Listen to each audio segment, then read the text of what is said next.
Once you start your case, the first tip I'm going to give you is you need to decide what type of custody that you actually want. Do you want full custody? Do you want equal time? Do you want to be an every other weekend parent? A lot of times we'll see someone that is wanting what they call full custody or want the mom to be every other weekend. Not necessarily that they want to be the one that's taking care of the child full time all the time throughout the week, but just because they're hurt, maybe because the wife has cheated on him, or because they know that it's important for the wife. Make sure that when you're making this decision to see, do I want week on, week off? Am I capable of having week on, week off? Does my work schedule work to allow me to do that? Or does it make more sense for me to be the every other weekend parent? I've got a friend of mine who will say, hey, look, if you're paying child support, let's say your child support's $800 a month. You're paying $800 a month for someone to take care of your child. That's a good deal.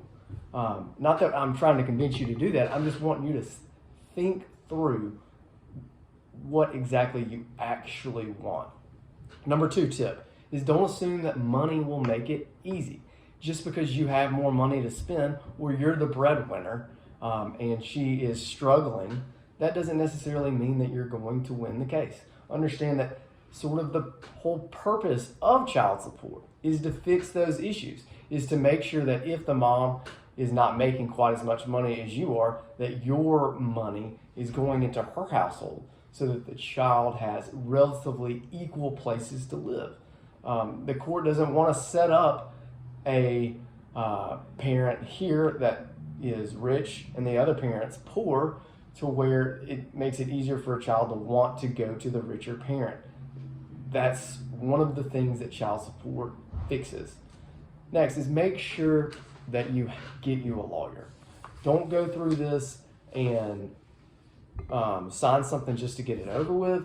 Don't sign something trusting that her lawyer is looking out for your best interest. Even if she says that it's our lawyer, it's not our lawyer. Unless you are the one that it says that you're listed as the client, that lawyer is not looking out for you. So make sure you're lawyered up no matter whether you're just having them review something, you're drawing it up, no matter what, you need to make sure you've got a lawyer. Number 4 is step up your dad game, okay? Understand that now you are about to be a single parent, and now is the time to make sure you have all your ducks in a row.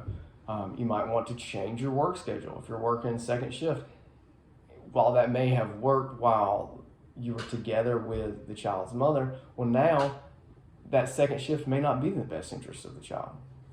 Or you may not necessarily need that truck with only 2 spots. You might need a larger SUV. You might need to stop drinking as much because now it's just you with the child. And you're going to be the one driving instead of her being your designated driver, or whatever arrangement you may have had. So understand that everything you do while you're going through this process is going to be under a microscope, and she's going to use whatever she can against you. And so again, step up your dad game, be smart. Next, don't alienate or trash your spouse or your child's mother. For number 1, a court is not going to like that. If we've got texts, recordings, or even the child testifying that you are talking bad about the mother, telling the child the bad things about the mother, a court is not going to like that. Next is your child's not going to like it. You have to understand that the child has, and they know this, 50% DNA from you and from the mother. And if you are downgrading or talking bad about the mother, it hurts that child's feelings. The child doesn't want to hear it. And you're only going to serve to hurt your relationship with your own child. Number 6 is be an instrumental part of your kids' daily lives. Make sure that you are spending that time with your child when they come home from school.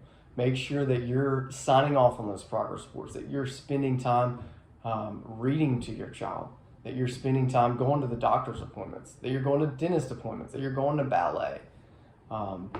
Make sure that you are up to date on the child's homework, helping the child with homework. It's easy to get in a routine when there's 2 parents in the household. So one person do this and the other do that. But understand you don't have that luxury anymore. You're going to have to do all the parenting while the child is in your care. Next, document your parenting. If you're going to be doing these things that benefit the child, make sure you get credit for it. Write down on a calendar. I usually tell people get a Chick-fil-A calendar and write down on the calendar, picked up the child at 3 today, we went to the park.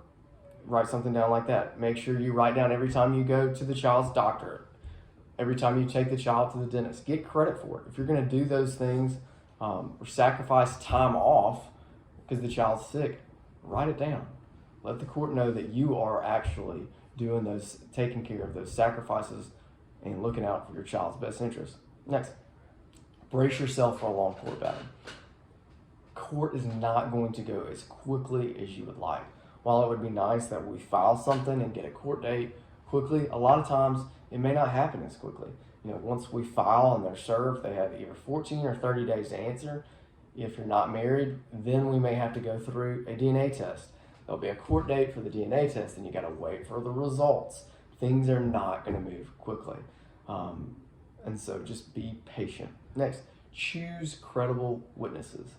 While we do want your family to testify, if they're needed, or even your friends, the people that have seen you interact with a child, credible witnesses are also helpful. If you're involved with PTA, the PTA president could be helpful. If you're involved with the school, your child's teacher could be helpful to say that you're making sure that you're getting the homework done, that you're showing up to open house, that you're showing up and asking the right questions when you need to be.